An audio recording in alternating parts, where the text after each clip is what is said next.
அறிஞர் அண்ணா அரசினர் மேல்நிலை பள்ளி ஐயன்பேட்டை 11ஆம் வகுப்பு இயல் 7 தமிழ் புரட்சி கவி நாடக வடிவில். காட்சி 1. அரசர் வருகை.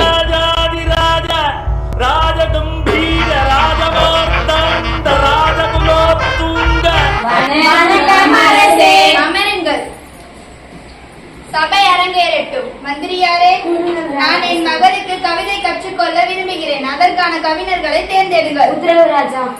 மந்திரியாரே, நீங்கள் கூறியபடி கவிஞர்கள் வந்துள்ளார். வரச்சொல். அரசே, வாருங்கள். நான் பக்கத்தூரிலிருந்து உங்களை காண வந்துள்ளேன். கவிதையை கூறுங்கள். பட்ட பகலிலே பங்குனி வேளையிலே பார்த்து சிரிக்கும் நிலா. அடுத்தவரை வரச்சொல். நன்றி அரசே, உங்களை காண பக்கத்தூரிலிருந்து வந்துள்ளேன். கவிதையை கூறுங்கள். இரவில் உறங்கிவிட்டால் பகலில் உலா வரும், உள்ளத்தை கொல்லவும் வெள்ள தேவதே வெள்ளி நிலாவே. ஆஹா, அழகாக உள்ளதே. நான் உங்களை தேர்ந்தெடுக்கிறேன். நாளை பார்க்கலாம். நன்றி அரசே. அமருங்கள். சபை அரங்கேறட்டும். மந்திரியாரே, நீங்கள் தேர்ந்தெடுத்த கவிஞர் மிகவும் அழகாக உள்ளார். அதை நானும் கண்டேன் அரசே. ஆனால் இதனால் என் மகளுக்கு பிரச்சனை ஏற்பட்டு விட்டால்? அரசே, என்னிடம் ஒரு திட்டம் உள்ளது. கூறுங்கள். தங்கள் மகளுக்கும் கவிஞருக்கும் இடையே ஒரு சுவரை ஏற்றினால் என்ன? அவ்வாறு செய்தால் ஒருவர் பேசுவதை இன்னொருத்தர் செவியை அடையாது. அரசே, என்னிடம் ஒரு திட்டம் உள்ளது. தங்களுடைய மகளை ஒரு அறையிலும் கவிஞரை ஒரு அறையிலும் வைத்து கற்றுக் கொடுத்தால் என்ன? அவ்வாறு செய்தால் சரியாக இருக்காது. அரசே, என்னிடம் ஒரு திட்டம் உள்ளது. தங்களுடைய மகளுக்கும் கவிஞருக்கும் இடையே துணியை வைத்து கற்றுக்கொள்ள வைத்தால் என்ன? அப்படியே ஆகட்டும். ஒருவேளை துணி அகர்த்து பார்த்து விட்டால்? அதற்கு என்னிடம் ஒரு திட்டம் உள்ளது. கூறுங்கள். இளவரசிக்கு தொழில்நோய் என்று கவிஞரிடமும் கவிஞருக்கு கண்ணு குருடு இளவரசியிடமும் கூறினால் என்ன? அப்படியே ஆகட்டும். கவிஞரும் இளவரசியும் சந்திப்பு. கவிஞருக்கு கண்ணு குருடு. அப்படியா? அதனால்தான் துணியை வைத்து மறைத்து ஆமாம் இளவரசி. கவிஞரே, இளவரசிக்கு தொழில்நோய் உள்ளது. அப்படியா? அதனால்தான் துணியை வைத்து மறைத்து இருந்தீங்களா? ஆமாம் கவிஞரே.